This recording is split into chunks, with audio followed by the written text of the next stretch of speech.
Hello, hello, hello. It's Tea Talk. Happy Women's History Month. Yay! Good day, good sister, my queen Ferene. Thank you for joining me today. I'm excited because this is always exciting, you know?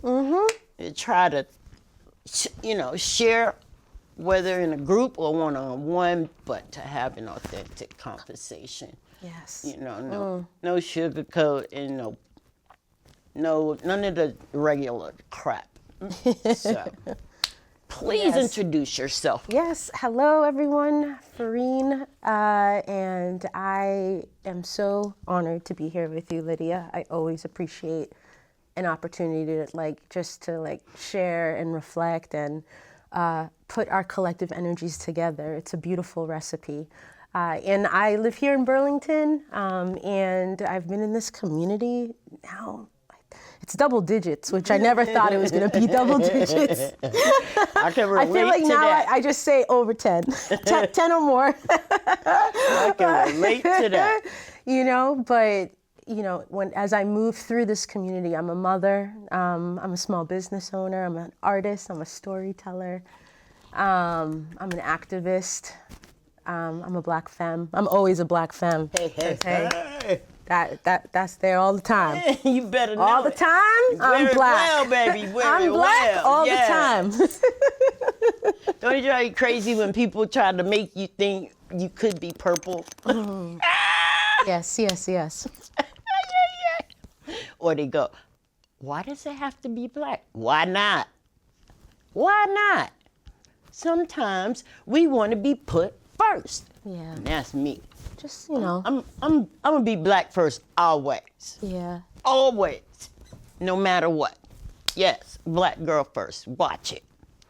I feel like when I first met you, Lydia, that is like the energy that moves with you. Mm-hmm. You know what I mean? Like being able to show me and others coming up in this community of owning that part of you. That's right. Regardless of how they might want to waver you, move you, when we've been on that floor and we're reflecting on things, you stand in that blackness every time. I have to. And it is quite the gift to yourself to be able to anchor yourself in your truth and not, put this core part of you up on the shelf. And right? I love that you understand, Yeah, I try. I feel like in the last 5 years, we were kind of reflecting on COVID earlier. And so when we were in the midst of this pandemic and everything slowed down, trying to wrap my head around, if we're blessed to come out of this, what am I changing? What am I reclaiming for myself? And it was a beautiful moment where I was just getting, inundated with stuff on social media, these quotes from these queens that I was never taught in my education. Audre Lorde, bell hooks. Come on. You know what I mean? It's, there's so much wisdom out there. Yes. And they've done it. People before me have stood in their truth every time. It's we can do that. There doesn't have to be a pull apart. That's right. When I perform, I tell people, I just talk to the room like all y'all are black. That's I was doing a keynote for the Hartford School District in Vermont. That is a predominantly white, and I looked at them. I'm like, I'm here with my ancestors. I am not responsible for what I say for the next hour. And I love it. I'm talking to all of y'all like y'all black femmes. So if you know, you know. Let's go. And it's freeing. Right. It was such a great talk for me. That's right. Because I could just do me. And be yourself. Yes. Be who you are in your skin, and you could love me or kick rocks. It's just that simple. Put that on a t-shirt. You can love me or kick rocks. Hello. And it's the truth. It is. It's the truth. Because we come across lots of audiences, and I don't know how not to just be me. You know what I'm saying? And I'll let them know in a minute, I don't mean no harm if I sound abrasive. I'm not I'm not trying to be abrasive. I'm trying to let you know my truth. Yeah. And sometimes it could come across as shaky or whatever. Yeah. And when I say shaky, I mean you might not understand. You might not get it. But I'm going to keep pushing until you do. Because, you know, sometimes you just got to be yourself. I need to just be me. You know what I'm saying? I've been through too much. One of the things I've been through, or I should say, why I wanted this particular tea talk to be about the topic of the war on women. And that's how I feel. Yeah. You know, good, bad, ugly. That's how I feel. And I feel that way because June 11th, 2019, I was attacked by a white business owner in Colchester. Now, he came at me screaming and pointing his finger, sweat popping off of him, screaming, "Didn't I tell you?" And as he's coming towards me, there's nowhere for me to run, you know. And I'm in fear of him coming to take my life. And I had a serious panic attack. And because I had nowhere to run, all I could do was just break down right there. And I mean, shaking, crying, can't talk, can't breathe. Yeah. And I called 911, you know, because I'm in fear for my life. But when they came, they didn't come to my rescue. They came, walked right past me and went into the business to see the owner. The oppressor. And then the owner, well, let me backtrack. EMS came. It was 3 EMS women. And I couldn't breathe, couldn't talk. But they calmed me down. You know, anytime I start talking about my grandbabies, I can calm down. Yeah. And so it took a while, you know. But this man wanted us out of his parking lot. But after they calmed me down and I felt safe enough to go home, the cop comes out the building and gives me a no trespass order. And then I'm in my car with the window open. He comes up to my car, he says, "I need you to sign this that you understand." And I'm like, well, I can't sign it because I don't understand. I didn't do anything wrong. And so what he did was he tossed it in my car Wow. Oh my. and walked away. Like you taking these papers. The cop, Yeah. he tossed it in my car and walked away. And I've been battling more of that ever since, you know, 2019. And it's been, like I said, when I say a war on women, I'm talking about me first. Because I've had so many different struggles. The panic attacks are back. You know, I feel beat up all the time. You know, I'm seeing a psychiatrist who didn't understand where I was coming from, and which is why I had to get rid of her and try to get a new one. You know, I've been doing aquatic PT, you know, because my body just, I tensed up in such a way that it caused me to walk funny. Yeah. Because I'm in pain. And I've had 3 surgeries on my spine. So I'm already, the body is already, you know, out of whack. But the trauma of this man coming at me, you know, and then the police, I called them, but they didn't come to my rescue. They walked right by me to go to the businessman.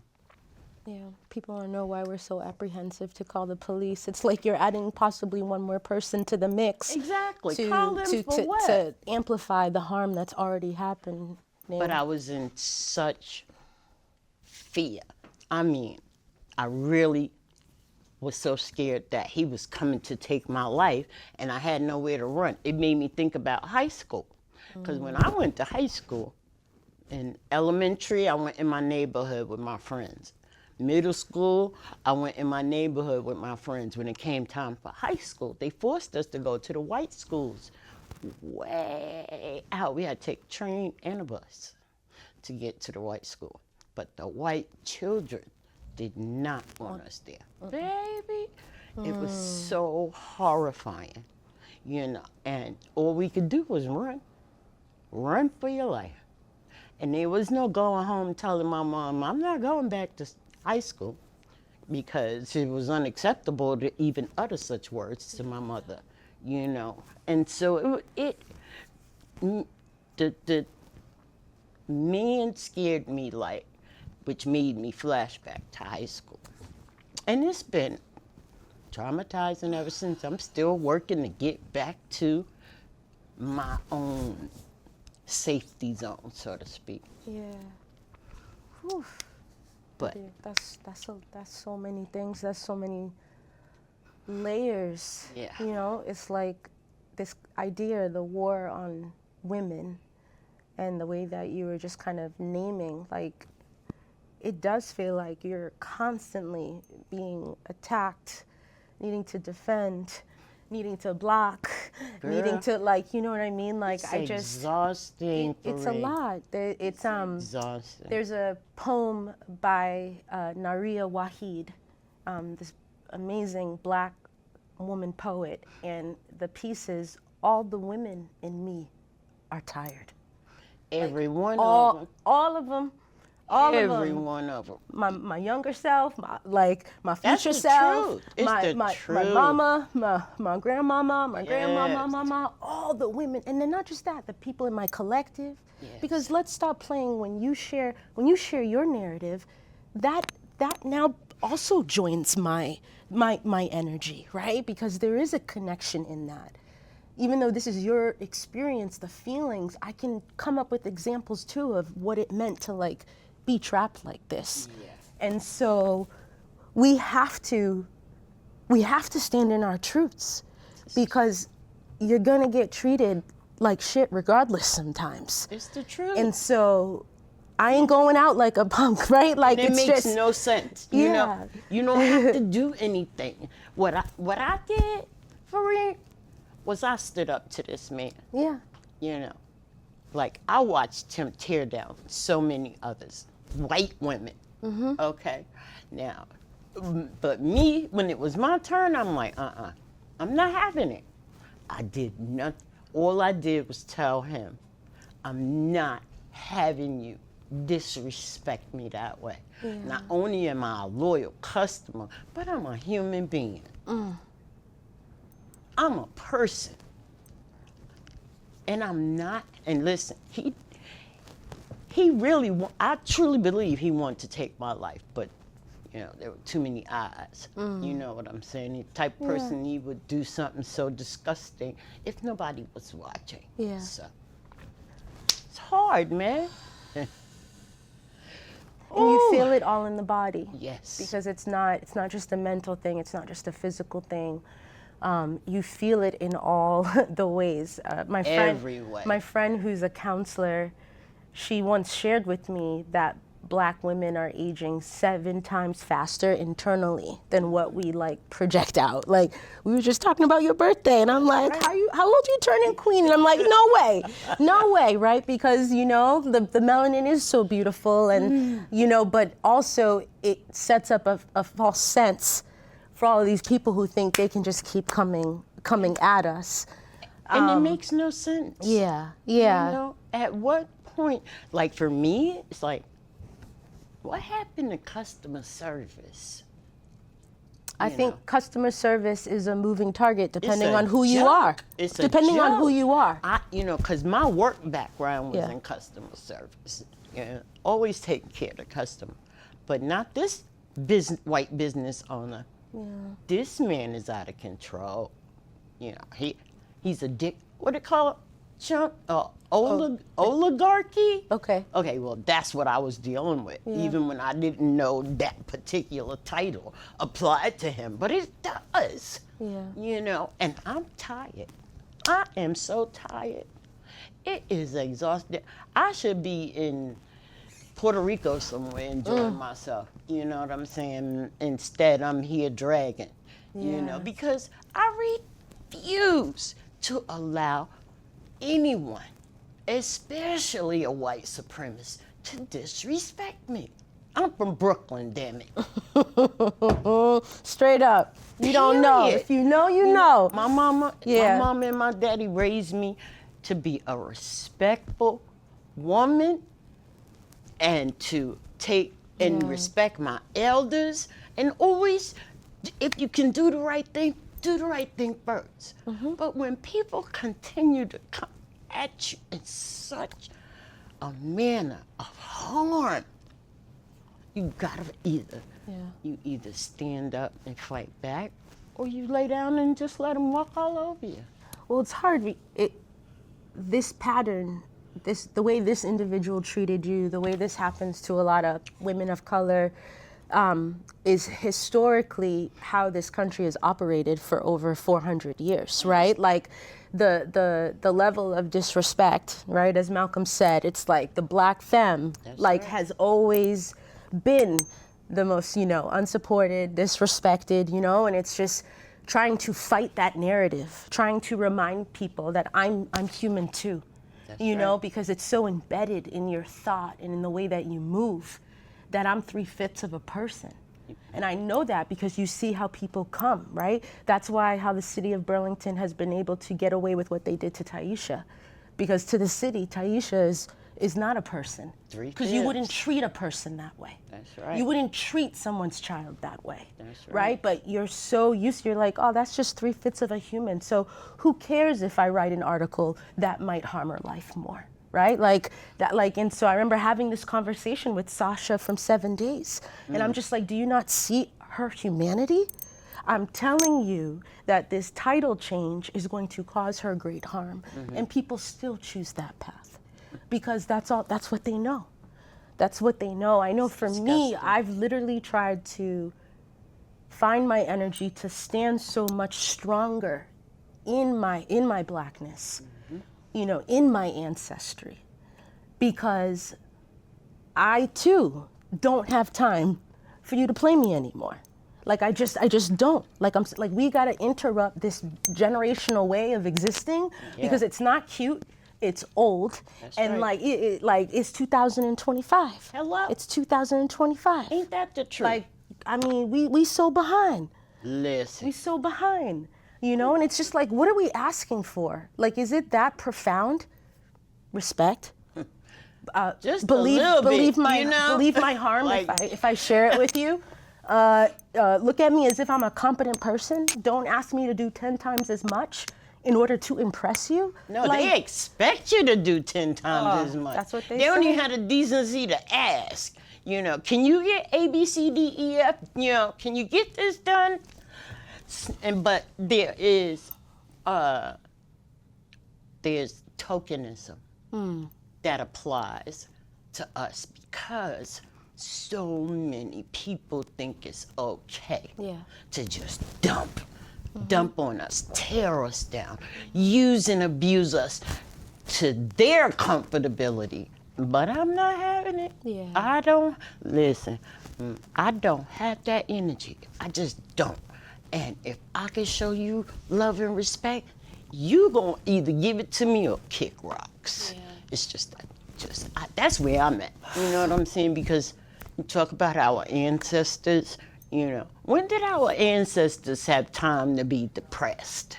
When did our ancestors have time for anxiety? Couldn't. Sorry. When did they get the treatment that they needed? Mental health treatment. Nope. You know what I'm saying? Our ancestors had nothing. And all those things that they couldn't process or feel or address also gets passed down. Yes. Right? Like sometimes I find myself and I'm like, why am I so angry right now? Or why am I so heartbroken? And it's because my heartache isn't just for me. My heartache is for all the folks who came before me. That's right. Because it's a heartache that has been happening time and time and time again. And that happens right now. Like I'm a single black mom, right? I'm a single black mom, and my children's father does not live in this state, right? So I literally am holding it down, all throughout the week, and I get a break every other weekend and 50% of the summer. And it's just like, it's just like, oh my gosh. Yeah. I don't even have a moment to possibly rest or to think, because the way this person set up this separation, you assumed some things that you thought that I was just gonna absorb. And be okay. Right? And there was no conversation, no acknowledgement of like, if I move out of state, here's the impact that it will have on you. I ain't saying you can't move out of, like, you gotta do you gotta pursue your purpose. But the assumption that this is now mine to hold, everything during the week, it's wild. And I ask myself, did this divorce process stop making you see me as a person? Because this is a white individual, and it's just like, wow, like people can just see right through you. Like, just like that. Ooh, child. Like right through you. You keep putting your hand out. You're like, help me, please. And they just won't grab your hand. They'll let everybody else grab that hand. And so, like, this is the reality. And my question to myself is, is this always the reality for me? Is this always the reality for Black femmes? Because you kind of need to dismantle everything in order to make people come correct on what it means to like exist with us in humanity. And it's just heartbreaking. It's heartbreaking. The disrespect, it's just... Yeah, it really is. Constant messages. That's the war on us, that you're not enough. Check yourself. You too much. You too loud. Like, exist but not speak. Be grateful for the crumbs we're giving you. It's just... Yeah, I completely understand. And you know something, when I say the war on women, it's not just my personal experience that I've been battling, but it's your experience as well. Yeah. UVM is supposed to be better than that. Oh. You know what I'm saying? It's Taishthia's a battle, The city of Burlington is supposed to be better than that. So much better than that. And it's like, I just recently ran for the third time for South Burlington City Council because they've never had a Black person even step up and try, And it just speaks so much to fear. And I love Nina Simone. When she says, no fear. What does it mean to be Black? No fear. No fear. And it sounds phenomenal. It sounds great, but it's not a reality. Because we've all been going through too much harm. Yeah. And when do we get to heal? When do we get to start to heal? Just like with slavery, 400 damn years. Well, when did the healing start? I can't find a date that says when the healing started. When did it begin? Yeah, we keep reopening a wound that America will not let heal. Because let's be real, America does not know how to exist without the labor of the most oppressed people and everything. These foundations are like these buildings that were built and roads. That was our people. That was our people. Blood, sweat. I've been watching A Different World. I've been watching the sitcom A Different World. It is a throwback. It is a good one, sitcom. That's a good one. It follows a group of college students kicking it at a fictional HBCU, a historical Black college. Yes, I remember it and well. There's a particular scene that I remember seeing as a kid, and I was watching it, and it's like till this day, like it still hit me like nobody's business. And these two black men got into it with these two white college boys from another college. And they just kept egging. Like they tried to write the N-word on their car. They said all these microaggressions to them, and these black men are trying so hard to not get caught up because that's what they want. But before you know it, everybody's fighting, and you know, these white dudes are looking at them and they're like, my family worked hard to be here. My family has worked hard for what they have. And the character Dwayne's like, my family built this place. I know that's right. My family built this place. Your family came here. My grandfather was born here, right? That's like, who are you? Like, y'all are literally forgetting. Y'all are literally forgetting all that came before so that you can exist the way you exist now. This is true. It's such a slap in the face. It's the truth. It is such a slap in the face, right? Like, this is why right now this administration is trying to dead anything that tells our story.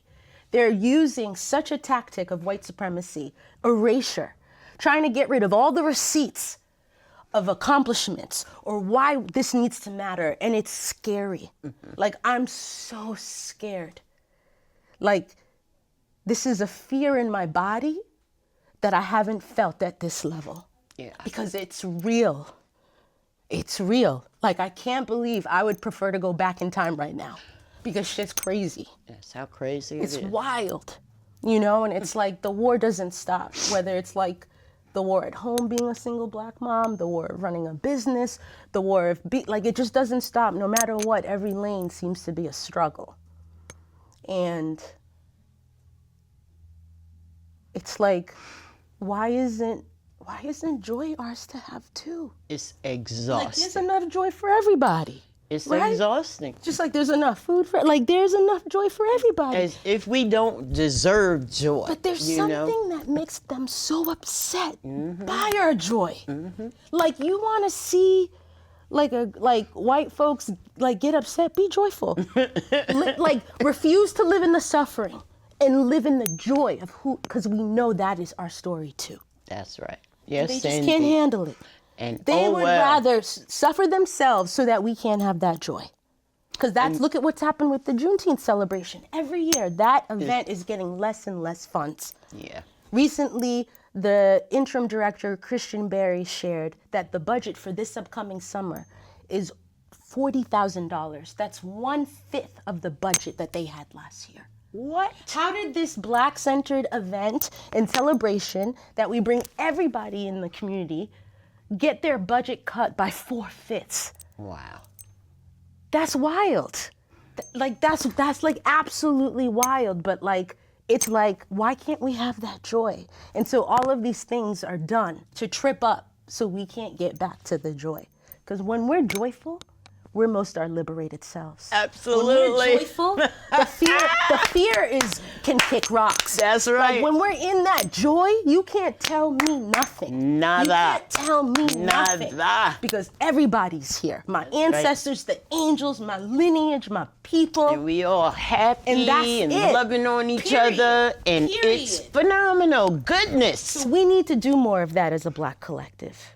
Well, we I'm need working to on- stand in our joy. I'm working on South Burlington and they Juneteenth, you know.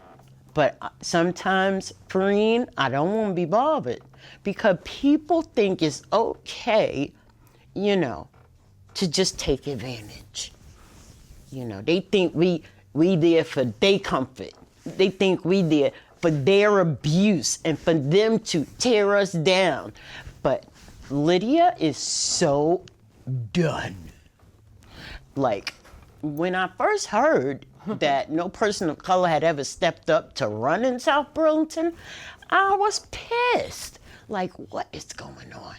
Are they really that scary? Were they about to get a taste of this little Brooklyn girl? Because ain't nobody scared of y'all. And when I went to go inquire about if it was true, Ferene, the lady was so disrespectful and rude. But I didn't let her stop me. I just smiled. Could you answer the question, please? Just answer my question. And then she did answer, and I was like, well, can I see something in writing? I need the proof in writing, you know. But it's just that, what's the problem with asking a question concerning race? You know, why are you so uncomfortable? You wouldn't be uncomfortable if it benefited you, if it lifted you up. But because it's about me, you want to act shady and ridiculous. Yeah. Well, I could laugh at that, you know, because you don't want me to, you know, move forward with what I want. And guess what? I did exactly what I wanted. Because nobody has the right to, you've been in this position 20 years, but you upset because I asked, is it true that no person of color has ever even tried? Yeah. Stop it. We actually have to own the truth. Come on. We have to. We have to. So anyway, With that, I appreciate you so much. I appreciate you, Queen. I want to get I want us to do something with the kids, because I have granddaughters 13 and 16 and an 8-year-old. And we love to get together. Like, we got together to watch Wicked. Oh. Girl, we had such a good time. We had our own popcorn and hot dogs. We had a ball watching that movie. And my girls really, really enjoyed it. Yeah. And we had an authentic conversation about it. And it was pure love. It was joy. It was great. You know, I need more of that goodness in my life. Woo! Give me some refills on the joy. Please and thank you. Yeah, because I mean, I got blended babies, you know, but I don't love them any less than my all black babies. Yeah. You know what I'm saying? Don't mess with my babies now. Listen. I love my grandbabies. They are, oh my goodness, they give me life. And they give me life in a way you can't pay for it. You know what I'm saying? It's not it's not something money can buy. No. The joy of them grandbabies, girl. And listen, you said you single. I've been single for a decade, you know. And you know what? I don't identify as a black femme. And that's because I'm from the generation where whatever you did with your private parts, you kept it to yourself. We didn't love you any less. It just wasn't something that was on the forefront, you know, because, listen, I ain't even gonna go there, but I don't love you any less for how you identify, you know, but I just, where I come from, what I do with my business is my business. It's just that simple, you know. And I mean, try having a conversation with your 20-year-old grandson about, you know, private parts and stuff like that. Listen, it's hard. You know what I'm saying? There's no manual for this thing called life. No, there is not. And so we do the best we can, you know. Like, I try to get one of my sons. Could you have a conversation with your nephew about the birds and the bees? Oh no, never mind. Let me get my daughter. I'm wrong for that, but it's the truth. But it's hard, man. You gotta pick and choose your battles. I choose love. I just prefer it. Belong to love. It's just so much more rewarding than fighting all the time. You know? Yeah, but people are scared to love. Can we get a break from the fight and let's increase the damn love? That's what I need more of. That was easy. That was easy. Yeah. Stay anchored in the love. You know something, is either that or just lose my mind. And I ain't going there. I got a grandson that's gonna be 2 this year. And what a joy. I got the youngest is gonna be 2, the oldest is gonna be 20. I got nothing but love and joy in them babies. Yes. God is amazing. All the time. All the time. All the time. Ooh. Well, thank you, Mama. I truly, truly appreciate you, and I'm looking forward to tomorrow. Come on, talk about All Hearts. Come on, tell us where to send some money to. Let's go, donate. I'm the founder of All Heart Inspirations, a storytelling organization that I started 5 years ago. Wow. She will turn 5 this May. And it's using storytelling as the vessel to have human moments, to have connection. Congratulations. To name the truth in our personal narratives, to speak and claim that. And so I look forward to being a keynote speaker tomorrow night for the Vermont Professionals of Color for Women's History Month. Yeah. I just sketched that out at August 1st earlier today, and it's going to be beautiful. Awesome. Awesome, awesome. I'm looking forward to it. I've been looking forward all month. Yes, indeed. Let's go. Yay! Bye, loves. I will bring your t-shirt with me tomorrow, too, because you're entitled to that t-shirt. Got a little swag, got to share. Choose love.